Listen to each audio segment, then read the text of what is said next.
आज हम बात करने वाले हैं डीप वाटर चैप्टर की, जिसे लिखा है विलियम डगलस ने। ये चैप्टर एक ऑटोबायोग्राफिकल पीस है, मतलब राइटर अपनी लाइफ का पर्सनल एक्सपीरियंस बताता है। पूरा चैप्टर एक ही थीम के आसपास घूमता है, डर को कैसे हराया जाए और एक डर को जिंदगी से हमेशा के लिए कैसे खत्म किया जाए। चैप्टर की शुरुआत में ऑथर बताते हैं कि उनका पानी से डर बचपन में ही शुरू हो गया था। जब वो 3 से 4 साल के थे, तब वो अपने पिता के साथ कैलिफोर्निया के बीच गए थे। एक बड़ा सा वेव उन्हें उठाकर फेंक देता है और वो पानी में डूबने लगते हैं। उनके पिता हंसकर कहते हैं, इस तरह सीखते हैं। लेकिन छोटे विलियम के दिमाग में वहीं से पानी का डर बैठ गया। इस घटना के बाद उन्होंने पानी से दूरी बना ली, लेकिन जब वो बड़े हुए और स्विमिंग सीखना चाहते थे, उन्होंने एक सेफ जगह चुनी, YMCA स्विमिंग पूल, क्योंकि बीच के मुकाबले पूल ज्यादा सुरक्षित लगता है। लेकिन यही उनकी लाइफ का सबसे बड़ा ट्रॉमेटिक हादसा हो जाता है। एक दिन जब वो पूल के किनारे खड़े थे, बिल्कुल अकेले, एक बड़ा और मस्कुलर लड़का आता है, लगभग 18 साल का, और मजाक में विलियम को उठाकर सीधे 9 फीट गहरे पानी में फेंक देता है।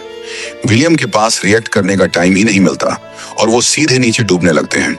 जैसे ही वो पूल के बॉटम पर पहुंचते हैं, उनका दिमाग एक प्लान बनाता है।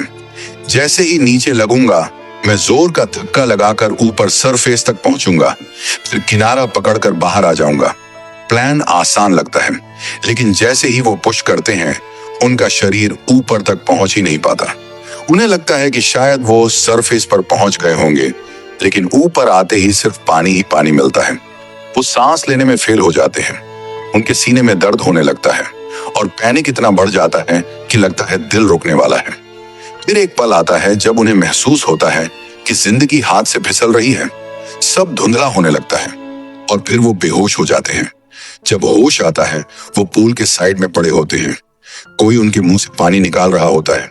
जिसने उन्हें फेंका था, वो लड़का बोलता है, अरे यार, मैंने तो मजाक किया था। लेकिन विलियम के लिए ये मजाक नहीं था। ये उनकी जिंदगी का सबसे बुरा अनुभव था और पानी का डर और भी गहरा हो गया। इस घटना के बाद विलियम पानी के पास भी नहीं जा पाते। फिशिंग, बोटिंग, स्विमिंग सब अवॉइड कर देते हैं। नेचर पसंद होने के बाद भी पानी का नाम आते ही उनका शरीर जम जाता था। उनके शब्दों में, इस डर ने मेरी फिशिंग ट्रिप्स खराब कर दी, कैनोइंग का मजा छीन लिया और हर वाटर हॉलिडे बर्बाद कर दिया। यानी पानी का डर उनकी लाइफ का बड़ा रुकावट बन गया। एक समय आता है जब विलियम तय करते हैं कि बस अब इस डर को खत्म करना ही होगा। वो एक प्रोफेशनल स्विमिंग इंस्ट्रक्टर को हायर करते हैं। इंस्ट्रक्टर एक सिस्टमेटिक ट्रेनिंग देता है। बेल्ट टेक्निक, उनके शरीर पर एक बेल्ट बांधी जाती है जो पुली और रस्सी से जुड़ी होती है। रोज 1 घंटा उन्हें पूल में आगे पीछे कराया जाता है ताकि पानी में रहने की आदत बने। सांस लेने की प्रैक्टिस, कब इनहेल करना है, कब एक्सहेल, ये सब सिखाया जाता है। किकिंग प्रैक्टिस, पैरों को स्ट्रांग बनाना ताकि शरीर पानी में तैरे। ये ट्रेनिंग लगभग 7 महीने चलती है। धीरे धीरे डर कम होता है, लेकिन अंदर का एक छोटा सा डर अभी भी बचा रहता है। डर को पूरी तरह खत्म करने वाला मोमेंट ऑथर खुद को टेस्ट करने के लिए लेक वेंटवर्थ जाते हैं। पूरा लेक क्रॉस करते हैं।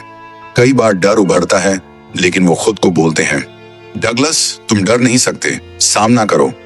फिर वो एक और लेक जाते हैं, वार्म लेक। यहाँ तैरते समय उन्हें बिल्कुल भी डर महसूस नहीं होता।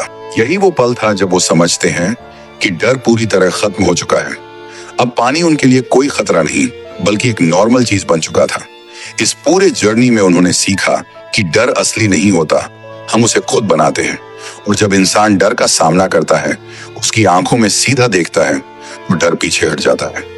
चैप्टर के एंड में ऑथर एक बहुत ही पावरफुल मैसेज देते हैं, जो इंसान डर पर जीत पा लेता है, वो जिंदगी में कुछ भी जीत सकता है। विलियम डगलस के लिए ये जीत सिर्फ पानी में तैरने की नहीं, बल्कि अपनी लाइफ से एक बड़े डर को हमेशा के लिए मिटाने की थी। इस घटना के बाद वो हर वो चीज कर पाए जिससे वो पहले डरते थे। स्विमिंग, लेक्स क्रॉस करना, नेचर के पास जाना, सब कुछ बिना किसी डर के। उनके लिए असली खुशी डर को खत्म करके वापस फ्री महसूस करने में थी।